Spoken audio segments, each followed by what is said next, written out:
Welcome to Your Daily Dose, a devotion ministry of the Faith Baptist Church of Franklin and Middletown, Ohio. Thanks for joining us each weekday as we share God's Word with you. It's your daily prescription for all that ails you. And now, Your Daily Dose. Well, good morning. Mike Crutchfield here again with your Daily Dose. Thank you for giving me a few minutes of your time. What a blessing it's been over the last year to contribute to this ministry. I want to speak for a few minutes about some verses in Matthew's Gospel. Jesus often used parables and metaphors to teach. Sometimes these metaphors or parables are misinterpreted to say something that they don't say. Sometimes I would say to the point that people make them say something absolutely contrary to what they really say. It's possible that as we study God's Word, that we read a passage and applying man's wisdom instead of God's wisdom, we misunderstand what Scripture is telling us. The verse in particular that I want to talk about is one of those verses. The enemy loves it when we misunderstand verses like this. But anyway, reading Matthew's Gospel, chapter 7, verses 1 through 6, says, "Judge not, that ye be not judged, for with what judgment ye judge, ye shall be judged, and with what measure ye mete, it shall be measured to you again.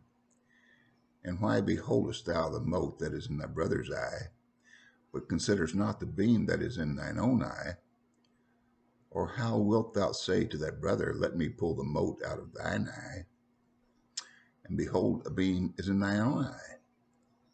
Thou hypocrite, first cast out the beam out of thine own eye, and then shalt thou see clearly to cast out the beam from thy brother's eye."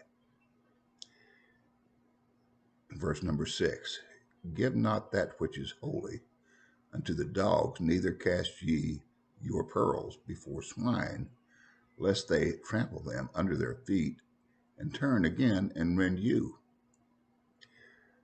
Now, the first 5 verses tell us that we're not to judge people, and metaphorically use the words mote and beam, telling us that our sin is likely worse than those whom we might judge.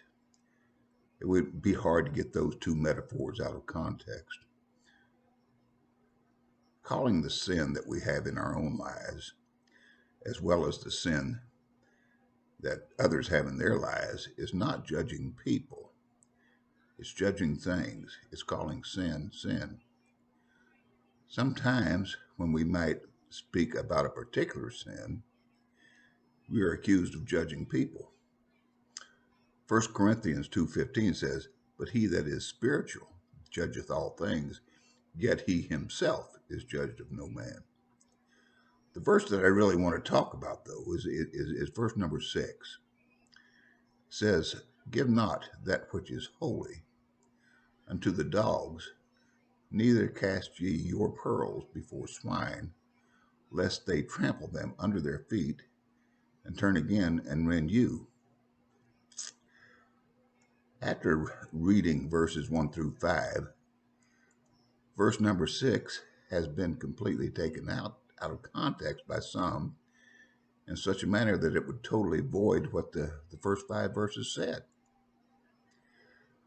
One reason that we sometimes get something like this wrong is because applying man's wisdom, we take the metaphor that Christ has used and make it represent something else than what it was intended to represent. I recall years ago having heard the phrase pearls of wisdom. That's not scriptural. Getting the objects in a metaphor wrong in verse 6 has caused some to misunderstand the verse to basically say this: there are some people who are just terrible. They're like dogs and swine. They're not likely to respond positively, so they're not worthy of you sharing the gospel or the mysteries of faith, so don't waste your time on them. And so, after saying not to judge people in verses 1 through 5, they seem to say, except for those you judge to be so bad that they should not hear the good news, it's okay to judge them. Now, I know that I'm one of the worst about witnessing to the lost, but I'll say this. When I stand before Christ and he asks me why I didn't witness on a particular occasion, when he put someone before me for that reason, my excuse will not be, well, because in my judgment, I decided that they were swine and not worthy of hearing the gospel. The blood of Christ was shed for the Skid Row bum just as it was shed for me and you. One lost person's particular brand of sin does not disqualify him from salvation. The enemy loves it when we get things wrong like that. Now, when you consider parables or metaphors in the Bible, you have to be certain that you know what the representative things in the metaphor or parable represent. When we rightly divide, taking a little here, a little there, comparing spiritual things with spiritual things, we can identify what the things in the metaphor are, and they will represent the same thing whenever you find them. When these things are seen in metaphors or parables, in all respects, they metaphorically are true to what they are used to represent. You can't get verse number 6 until you understand what dogs, swine, and pearls represent. The pearl is always representative of a person or persons. Now, the pearl is different from all other precious gems in that it is an organism. It's not a stone like the onyx or the emerald. Now, as we were plucked from the depths of depravity and cleaned up with the blood of Christ, the pearl was taken from the muddy ocean floor and polished to a thing of beauty. Matthew 13, chapter 13, verses 45 and 46 says this, "Again, the kingdom of heaven is like unto a merchant man seeking goodly pearls, who, when he found one pearl of great price, went and sold all that he had and bought it." Now, the merchant man is, of course, Jesus Christ. We know as well what Christ purchased and the great price that he paid. The church, of course, is the single pearl he purchased on Calvary, which is you and I and all sinners saved by grace. And so in Matthew 7, just as in Matthew 13, pearls are representative of people. God's word does not change the meaning of words used in metaphors in different places. So what does the dogs or swine represent? They're, of course, people. But what people? If you pick apart the second chapter of 2 Peter just a little, it will put things in context. To get too deep in 2 Peter would take too long.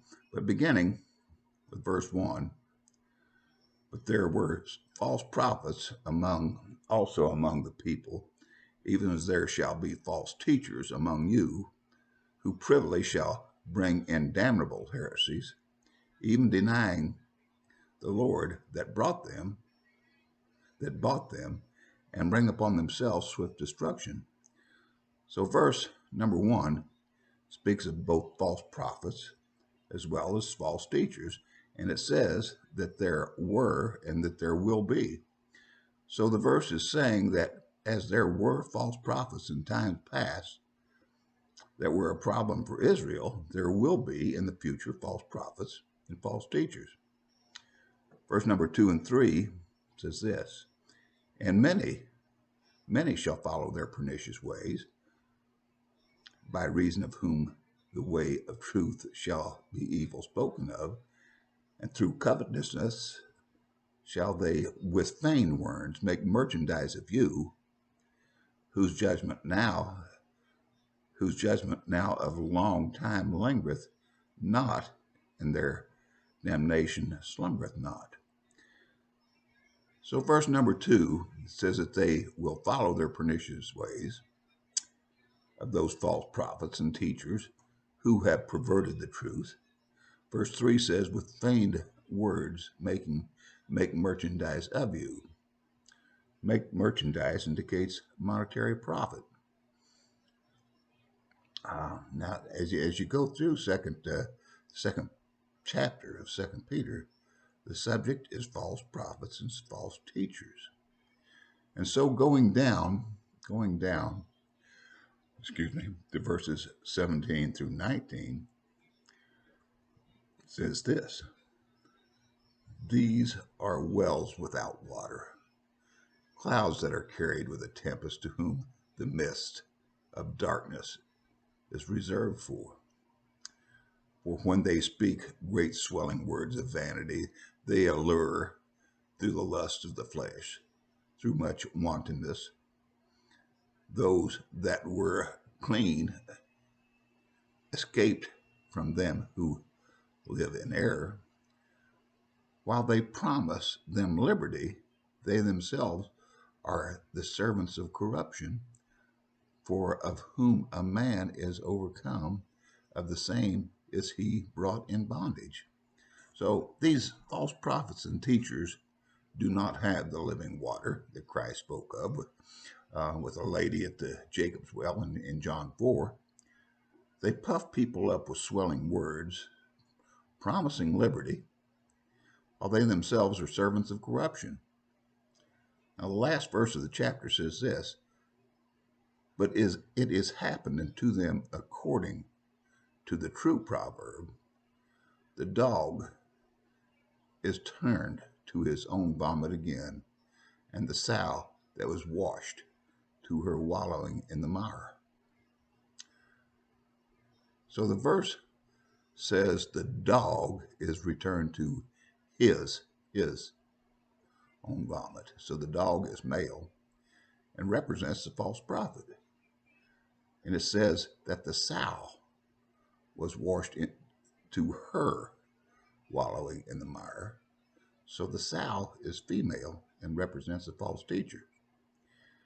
And so in verse number 6 of Matthew 7, the verse is telling us that these new converts that we might win to Christ are holy because they're his.